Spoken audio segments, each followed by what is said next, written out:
Dalam setiap kepercayaan, ada satu sosok yang diyakini sebagai pengakhir kehidupan, adalah Psychopomp. Istilah ini digunakan secara umum, berasal dari kata Yunani psychopompos yang berarti panduan jiwa.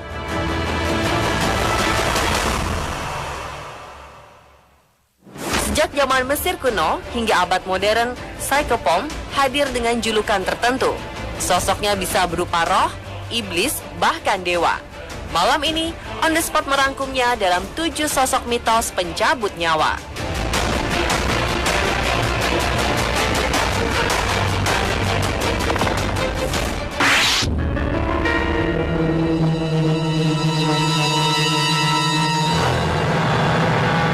Nama ini boleh jadi paling populer sedunia karena dikenal banyak orang. Sosoknya digambarkan sangat menyeramkan, dengan wujud tengkorak berjubah hitam membawa sabit. Konon, Grim Reaper mulai digambarkan sebagai pencabut nyawa sejak abad ke-15. Berbagai versi berkembang tentang caranya mengambil jiwa manusia. Misalnya saja, ia bisa membunuh hanya dengan menyentuh seseorang dengan jarinya. Kadangkala juga digambarkan bahwa kita bisa melakukan proses tawar-menawar nyawa pencabut nyawa di bagian Eropa. Awalnya Grim Reaper hanya bertugas mengabarkan kematian dan hanya bisa dilihat oleh orang yang waktu kematiannya dekat, atau orang yang mempunyai kekuatan gaib sangat besar. Sebenarnya, Grim Reaper hanya ada di mitos-mitos zaman dahulu dan dongeng dari mulut ke mulut. Kejadian yang paling menyeramkan tentang penampakan Grim Reaper adalah cerita dari suatu desa di dataran Inggris Raya pada abad pertengahan, di mana ada seorang pencuri yang dihukum pancung dan jasadnya dibuang begitu saja hingga membusuk, hanya tulang belulang. Lalu seorang penyihir datang. Konon, sang penyihir membangkitkan arwah pencuri ke dalam tubuhnya yang sudah tinggal tulang. Kemudian dalam waktu 40 malam, seluruh penduduk desa mati dengan cara kepala terpenggal, persis seperti yang terjadi kepada si pencuri.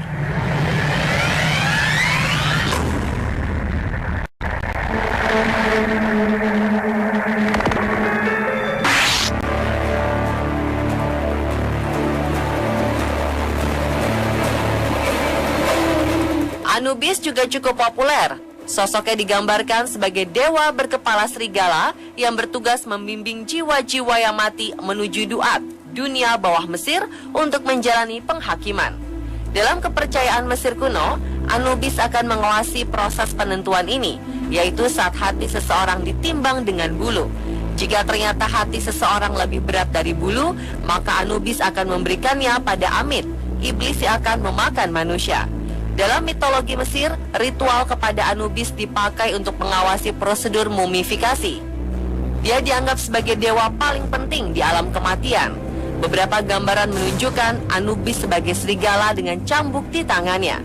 Ia siap menghukum orang yang berdosa atau melanggar hukum Fir'aun. Sebagai besar mumi yang ditemukan mengenakan topeng serigala adalah sebagai penghormatan terhadap dewa Anubis. Anubis sering digambarkan berkulit hitam untuk menggambarkan tanah hitam yang subur di lembah Nil.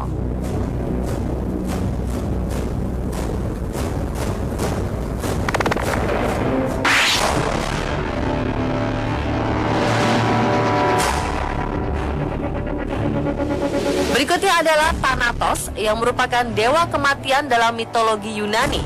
Sosok Thanatos sangat dibenci oleh semua manusia karena dikenal sangat kejam dan tak kenal ampun. Thanatos biasanya digambarkan membawa pedang. Meskipun kejam, Thanatos merupakan dewa yang melambangkan kematian yang damai. Ia akan mengambil nyawa dengan sentuhannya yang sangat lembut seperti tertidur dan menyimbolkan sentuhan kematian. Berbeda halnya dengan Keres, saudara perempuannya yang merupakan roh pembantaian yang menakutkan. Thanatos digambarkan sebagai seorang pria tua bersayap dan berjanggut. Namun terkadang sosoknya digambarkan sebagai seseorang pria muda tanpa janggut yang dikelilingi kupu-kupu sebagai simbol roh orang mati.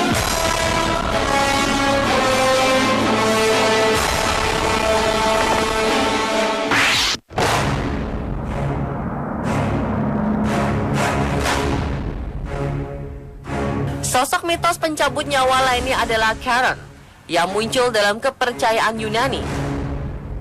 Karen atau Charon adalah tukang perahu yang bertugas untuk membawa roh-roh orang mati menyeberangi sungai Styx sebagai simbol kebencian dan sungai Acheron sebagai simbol kesakitan. Kedua sungai ini adalah sungai yang membatasi dunia roh orang hidup dan dunia roh orang mati. Namun Charon tidak melakukan ini semua secara gratis, ia membutuhkan bayaran. Dalam kisah mitologi, orang-orang akan meletakkan koin di mulut jenazah sebelum dikubur, agar roh jenazah tersebut dapat diantarkan oleh Charon. Roh yang jenazahnya tidak dikuburkan atau tidak bisa membayar Charon akan mengembara di tepi sungai tersebut selama 100 tahun. Charon sering muncul dalam berbagai media, literatur, dan kisah mitologi seperti di Alpheus dan Hercules.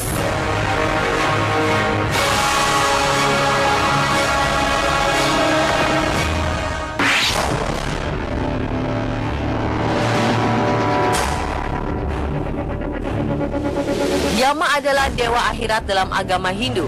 Menurut kepercayaan umat Hindu, dialah dewa yang pertama kali dijumpai oleh roh orang mati saat berangkat menuju wilayah surgawi, sehingga ia juga bergelar dewa kematian. Tugas utamanya adalah mengadili roh orang mati dengan didampingi oleh asistennya yang disebut Citragupta, pencatat karma manusia. Karena keadilannya, ia disebut pula Dharma Raja. Yama memiliki kendaraan berupa seekor kerbau betina, bersenjata gada atau danda, dan membawa jerat. Ia juga memiliki 2 anjing mengerikan bermata 4 yang bertugas menjaga jalan yang dilewati roh orang mati menuju alam Yama. Yama juga dikatakan muncul dalam wujud berbeda saat menghampiri orang baik dan orang jahat menjelang kematiannya. Untuk orang jahat, Yama akan terlihat memiliki kaki yang sangat besar dengan bibir tipis membara, mata sedalam ruang hampa, dan rambut yang terbakar api. Sedangkan untuk orang baik, sosok Yama hadir sebagai sosok yang indah seperti Dewa Wisnu dengan 4 lengan dan mata menyenangkan.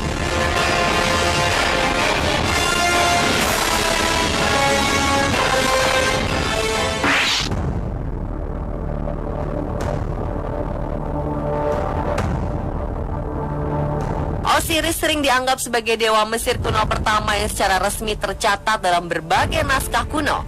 Osiris dianggap sebagai dewa kehidupan setelah mati atau akhirat, membuat sosoknya banyak ditemukan di makam dan piramida di seluruh Mesir.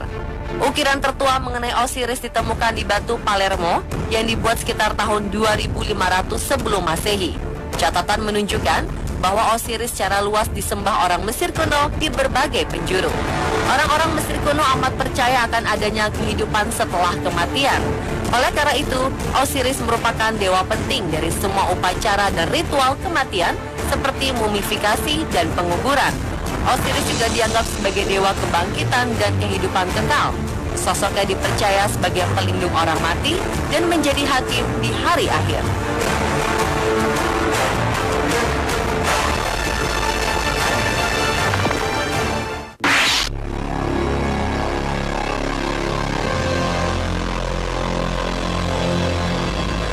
Hermes sebenarnya dewa Yunani yang bertugas di dunia perdagangan, pencurian sekaligus dunia olahraga. Uniknya, ia juga bertugas memimpin jiwa-jiwa orang mati ke gerbang Hades, yakni dunia orang mati. Di tempat ini, Charon telah menunggu dan membawa jiwa tersebut masuk ke dalam Hades. Hermes di Gunung Kelina di Arkadia. Simbol Hermes meliputi kura-kura, ayam jantan, sandal bersayap, topi bersayap, dan Caduceus, tongkat yang ia dapat dari Apollo. Sebagai dewa pembawa pesan, Hermes bertugas mengantarkan pesan dari para dewa di Olympus kepada manusia. Dalam menjalankan tugasnya, ia kerap mengenakan sandal bersayap. Hermes juga bertugas membantu para roh menemukan jalan menuju dunia bawah atau Hades. Hermes adalah salah satu dewa yang bisa dengan bebas keluar masuk dunia bawah tanpa halangan.